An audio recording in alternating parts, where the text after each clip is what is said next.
Hello everybody and welcome to Transforming Educator Practice Across North Carolina.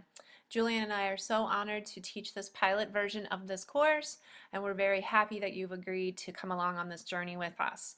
The purpose of this video is to really give you kind of a quick overview of sort of the lay of the land of the course, as well as kind of how the scope and sequence of the course kind of runs.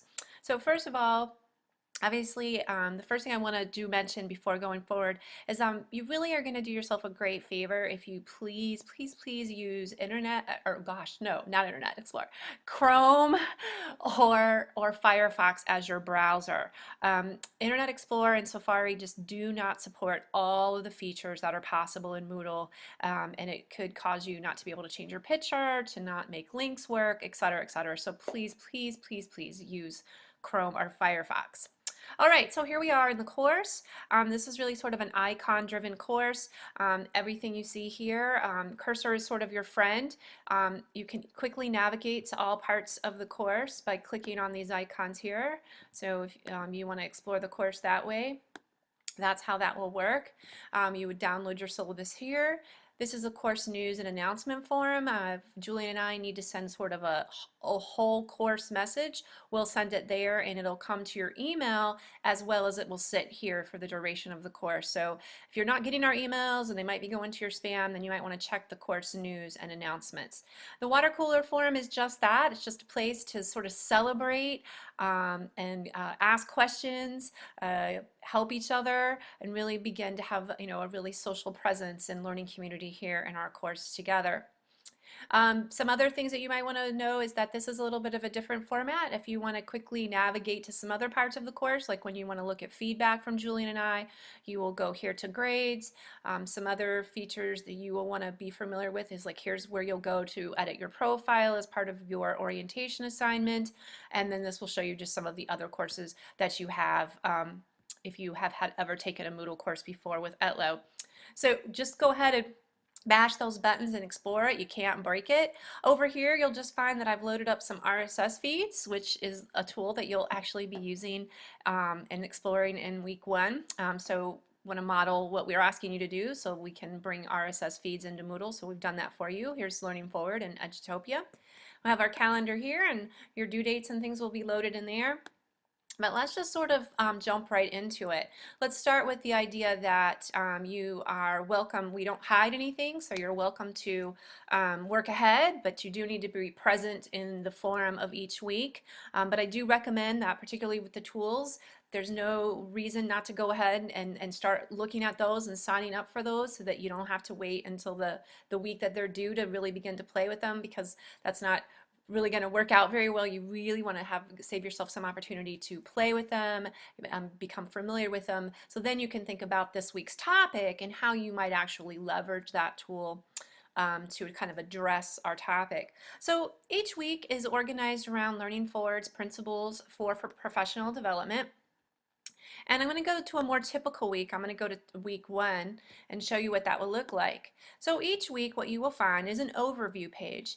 If there was anything in this course that I might print, this would be the one page. You're going to get lots of information here. One, you're going to get a little message from either Julian or I that really kind of gives you an overview of what you'll be doing this week, as well as an at-a-glance table of what it is you'll be doing this week with the due dates. And again, as a reminder, weeks run from Wednesday to Tuesday.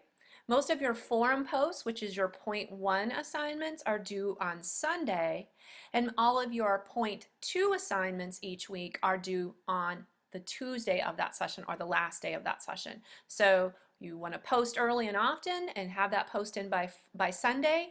You want to post to your colleagues on different days. So I don't want you to come in and just do all of your replies on Monday or all on Sunday, but so reply on Friday, reply on Saturday, reply on Sunday. Really be a member, a present member of our active learning community. And then we want to give you the weekend to do that, and then give you as much time as possible to get that sort of activity or Web 2.0 tool assignment done. So the overviews are a really great place to get a real overview of each week moving forward. And then each of these are really just laid out as they seem. You're gonna go to your point 1 assignment each week, and you're basically gonna get the content. That could be some written content, some links to blogs, links to videos, some links to PDFs that will come down to you, and then you'll find some directions on what you need to do for that assignment. And usually your point one is really just answering a forum. We have a little rubric here around which we will give you feedback, so do pay attention to those. And again, those again repeat when everything is due. So you can see here, due Sunday, and then please reply on different days, but be completed with all of your replies by Tuesday. So that's really your point one assignments are really going to lay out that way almost every time. You're going to explore some content that's really focused around whatever standard that is, and this standard happens to be talking about becoming a highly connected educator, which is one of the principles from Learning Forward.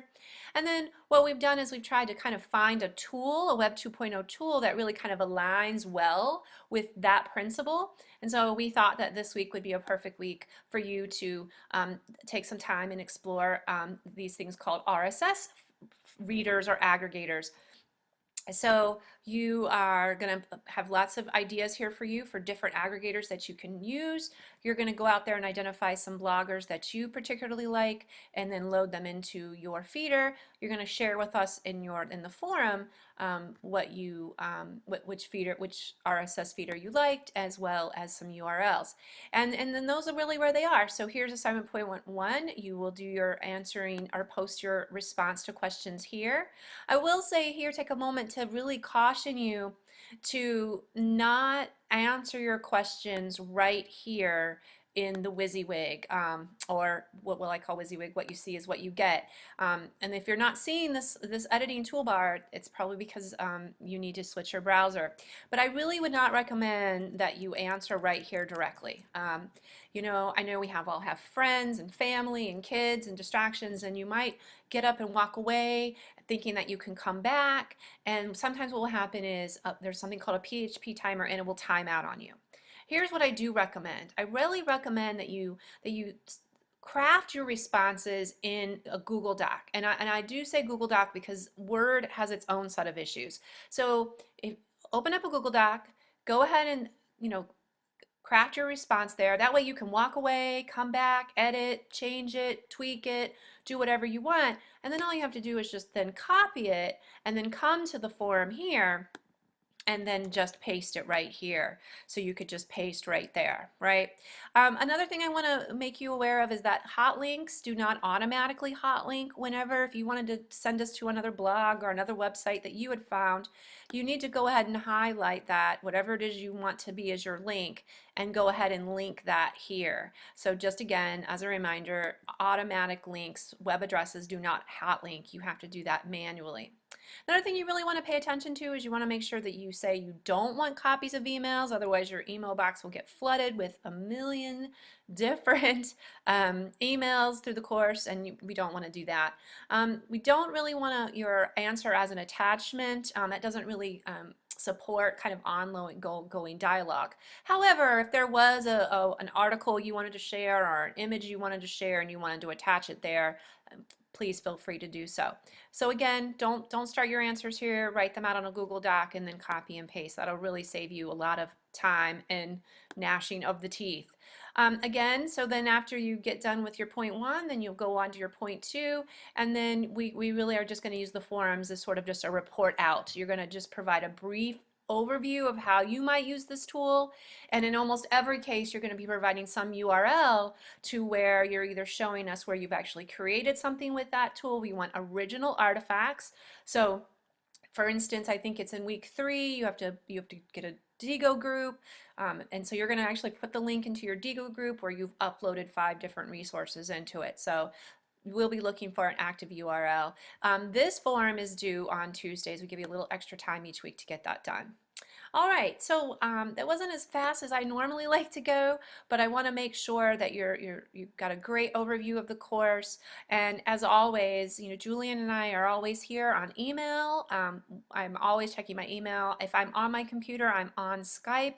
You'll find all of our contact information in the syllabus, so please look there. And we are also sharing the duties in our virtual office hours. So if you're struggling with something, you can get on the office hours on Thursdays from from 3:30 to 5, and I can quickly share my screen with you and perhaps problem solve any issues you might be having. So again, welcome to this, what I hope to be a dynamic, active learning space, but that's really going to require your presence, your active engagement, checking into the course at least once a day. Healthy communities post early and post often. We're here to help everyone's knowledge and capacity grow. So again, I look forward to this next 7 weeks, and we'll see you online.